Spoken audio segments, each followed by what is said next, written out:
All right, ladies and gentlemen, what is up? It's Jack, and welcome back to another video. And we got another yet exciting update from XDefiant, and we got it in the form of patch notes. And lo and behold, it's actually patch notes before the content that we receive.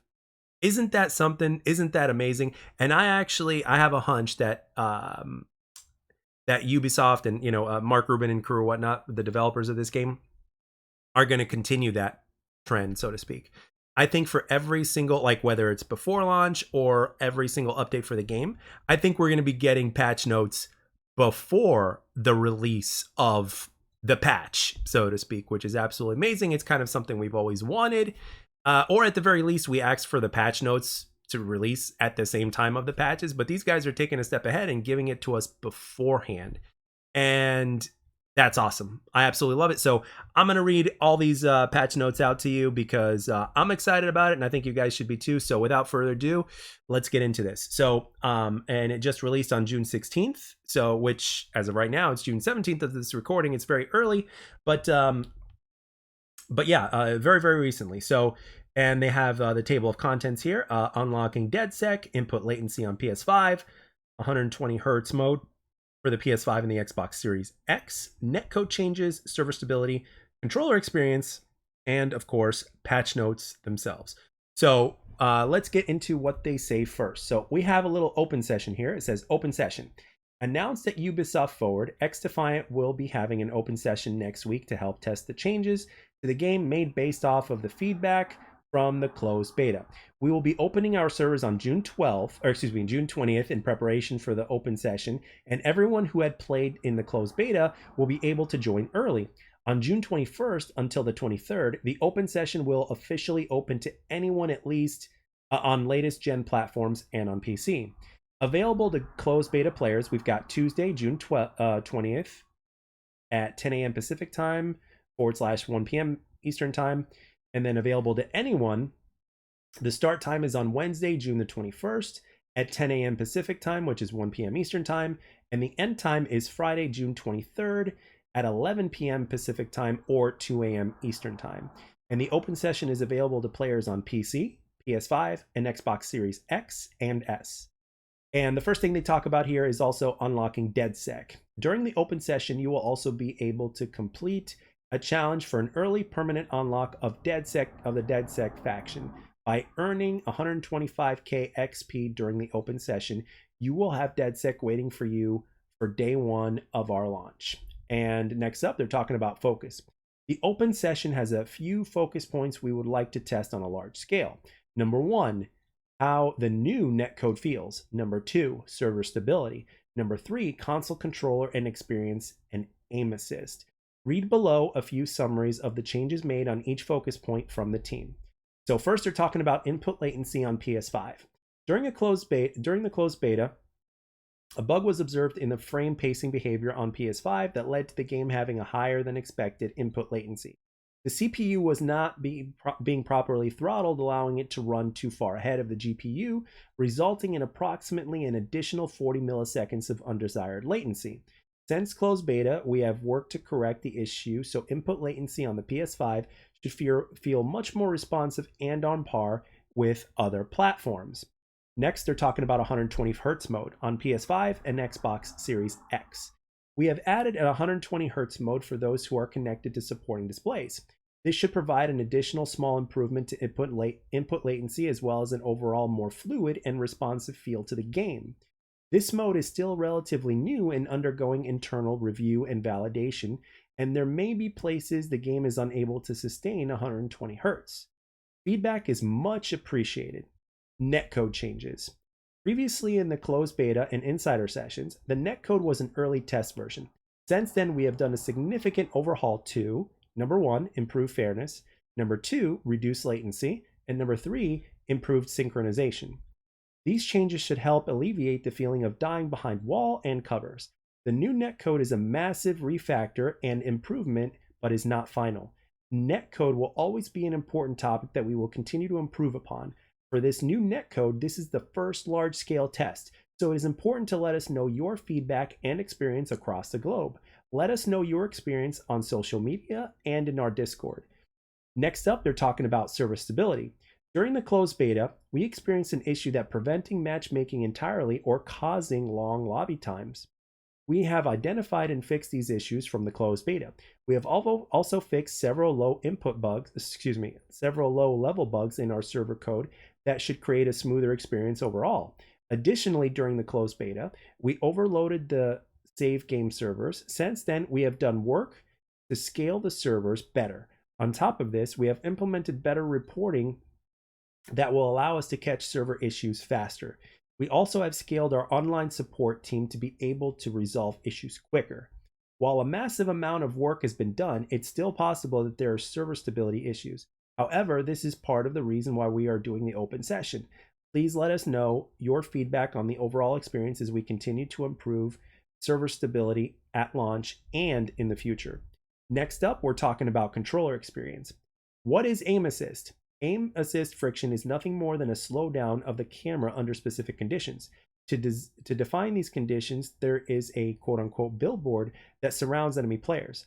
This billboard dictates where aim assist begins and ends, and where full strength occurs. What does the billboard look like? So if you imagine two rectangular boxes, there would be a small one inside a larger one. The outer box we refer to as the blend zone, and the inner box is where the aim assist is at full strength. The edge of the outer box is where the slowdown begins and ramps up in strength as it gets closer to the inner box. The inner box, in this case, is what surrounds the player model. What did we change globally? We realized that accuracy of our billboard around the player model could be improved. We adjusted both the size and shape of the inner and outer box. This should remove the feeling of fighting aim assist before getting your aim on the enemy player and maintaining accuracy on intended target. We changed these in both the standing and crouching positions. Additionally, we made another update on this billboard for directional conditions for when the player is moving forward or backward. We also corrected the strength of aim assist when players were within 2 meters of each other. This was causing unintentional camera issues at point blank range. So what did we change for consoles specifically?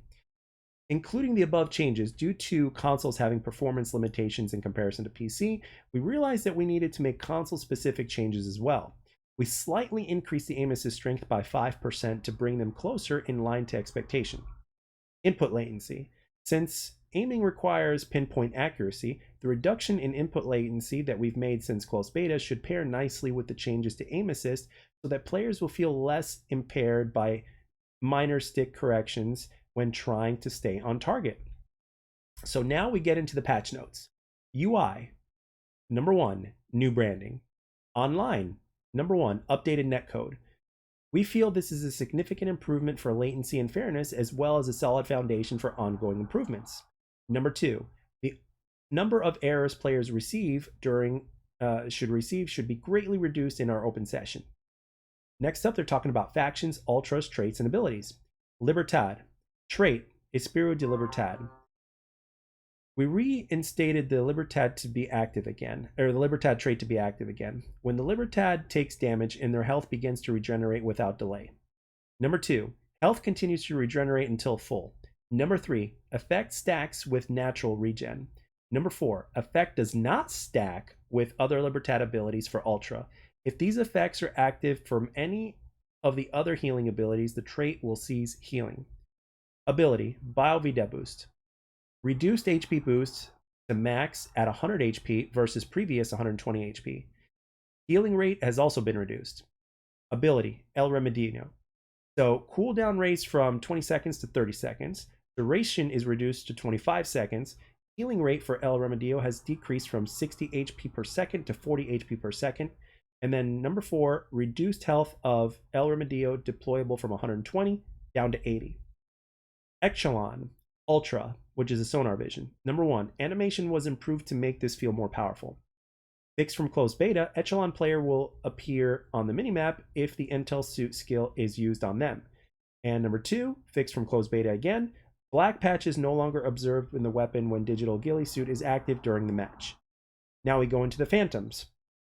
Fixed from closed beta, number 1, EMP does not cancel the blitz shield.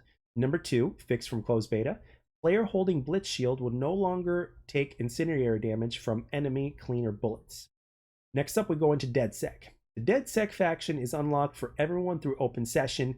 And number 2, all of our DedSec characters are available to select. Next, we go into weapons, attachments, and devices.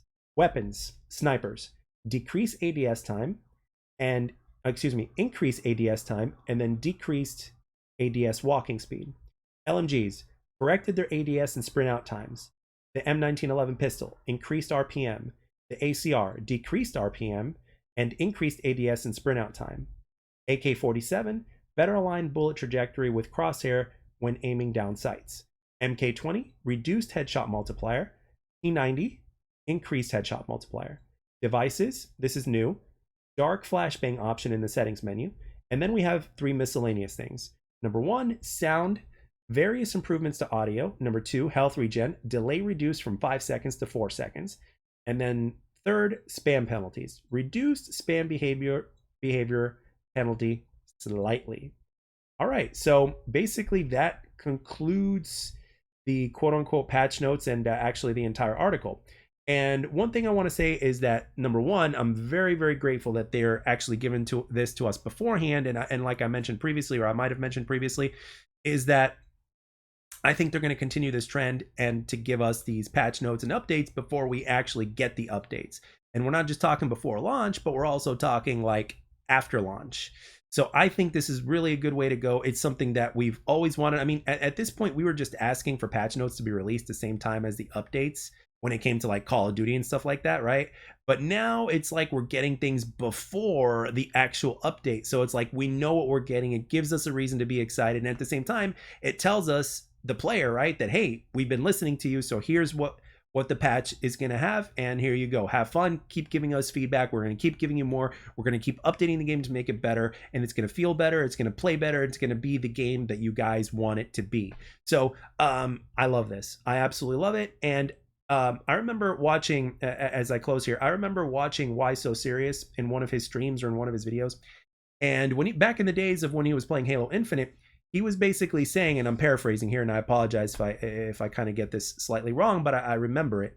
And he said that the number 1 priority in terms of fixing in that game is the desync, right? So obviously their number 1 priority with this here, right, in this open session, there's a number of priorities, but like the ones that are like the top 3, right?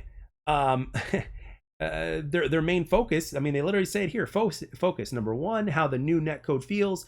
2, server stability. And 3, console controller experience and aim assist. I mean, those are top priorities, because ultimately, no matter what kind of ideas you have for your game to make the game really good, right, they can be really good on paper, but in execution, if the execution isn't at a certain point for a desired result that is supposed to work the way it's intended, it could actually ruin the entire experience. Like, no matter what game you play, right? It could ruin the experience.